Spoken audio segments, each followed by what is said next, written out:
ঝড়ের গতিতে ভিডিওটা শেয়ার করবেন যারা মধ্যপ্রাচ্যের প্রবাসী আছেন, বিশেষ করে আমাদের সৌদি আরবের প্রবাসী ভাইরা।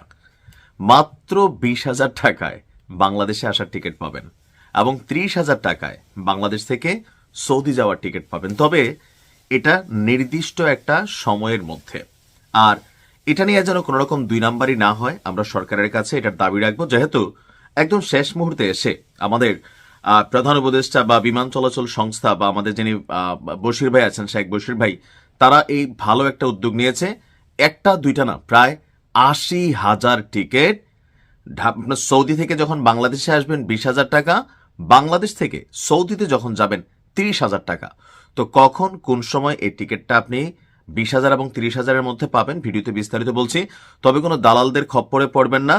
এই সময়ের মধ্যে যারা ফ্লাইট করবেন, আমি যে সময়গুলো বলে দিব, ওই সময় সরকার কর্তৃক নির্ধারিত ভাড়া 20,000 এবং 30,000। প্রবাসী বাংলাদেশি কর্মীদের জন্য সৌদি বাংলাদেশ রুটে একমুখী টিকিটের ভাড়া মাত্র 20,000 টাকা নির্ধারণ করতে যাচ্ছে সরকার। আর এই ব্যবস্থার ফলে প্রবাসীরা একটা বিশেষ সুযোগ সুবিধা পাবে বলে আশা সরকারের। গতকালকে প্রধান উপদেষ্টার প্রেস উইং থেকে এই তথ্য আসছে। বিমান পরিবহন এবং পর্যটন মন্ত্রণালয়ের যিনি উপদেষ্টা আছেন শেখ বশিরউদ্দিন, তিনি বলছেন এই বিশেষ ব্যবস্থার আওতায় সৌদি আরব এবং বাংলাদেশ মিলিয়ে মোট 80,000 টিকিট বিক্রির লক্ষ্যমাত্রা নির্ধারণ করা হয়েছে। আপনার এটা কোথায় পাবে? বিমান বাংলাদেশ এয়ারলাইন্সের টিকিট যারা কাটবেন। কোন টিকিট? বিমান বাংলাদেশ এয়ারলাইন্স। আর এতে বিমানেরও লাভ হবে, প্রবাসীদেরও একটু উপকার হবে। তো সময়টা কখন?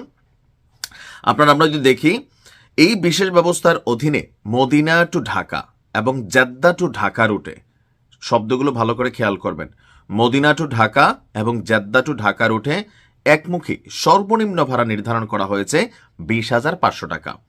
এছাড়া Medina Dhaka Medina, Jeddah Dhaka Jeddah রুটে বিমান টিকিটের সর্বনিম্ন ভাড়া পড়বে 42,000 টাকা।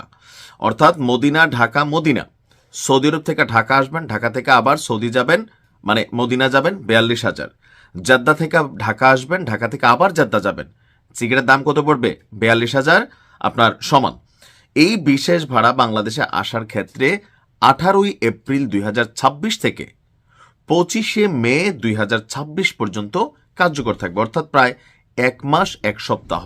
আবারও বলছি, 18 এপ্রিল 2026 থেকে 25 মে 2026 পর্যন্ত এই টিকিটের ভাড়াটা কার্যকর থাকবে। আর বাংলাদেশ থেকে সৌদি ফেরার ক্ষেত্রে 30 মে 2026 থেকে 30 জুন 2026 পর্যন্ত এই সুবিধা পাবেন। আবারও বলছি, বাংলাদেশ থেকে সৌদি ফেরার ক্ষেত্রে 30 মে 2026 থেকে 30 জুন 2026 পর্যন্ত আপনি এই বিশেষ অফারের টিকিটটা পাবেন। আর এই উদ্যোগকে আপনার মাইল ফলক হিসাবে উল্লেখ করেছেন ডক্টর ইউনুস। আর তিনি বলছেন যে ভবিষ্যতে এই ধরনের বাস্তবমুখী সিদ্ধান্ত প্রবাসী বাংলাদেশিদের জীবনযাত্রা আরও সহজ করবে, জাতীয় অর্থনীতিতে ইতিবাচক অবদান রাখবে। তবে শেষে একটা কথা বলে গেছেন, কারণ ডক্টর ইউনুস জানেন বাংলাদেশ দুর্নীতি প্রবণ দেশ। তিনি বলছেন যে এই ভালো উদ্যোগগুলো অনেক সময় নেওয়া হয়, কিন্তু যথাযথ তদারকি, পর্যাপ্ত তদারকির অভাবে ধান্দা হয়ে যায়, ব্যাহাত হয়ে যায়। সরকার একটা সুযোগ দেয় গরিবদের জন্য, প্রবাসীদের জন্য, সেটা সিন্ডিকেট যারা আছে, টিকিট সিন্ডিকেট, বিমান সিন্ডিকেট, বিভিন্ন দালালদের খপ্পরে পড়া, এটা কিন্তু ডিস্টারবেন্স হয়। সো আমরাও চাইবো এটা রাষ্ট্র কর্তৃক ক্লিয়ারেন্স থাকবে আগামীতে যেই সরকারই আসবেন, কারণ এই অফারটা পরবর্তী সরকারের আমলে আসবে। সো যেই সরকারই ক্ষমতায় যায়, এই স্পেশাল অফারটা যেন কোনো দালালদের খপ্পরে না পড়ে, তাহলে আমরা খুশি হব। তাহলে আর দেরি নয়, এটা মাত্র আর 2-3 দিনের মধ্যে অথবা সপ্তাহখানেকের মধ্যে এই বিলটা পাস হবে, তারপর আপনার টিকিট কেটে ফেলবেন। ভালো থাকুন, আসসালামু আলাইকুম।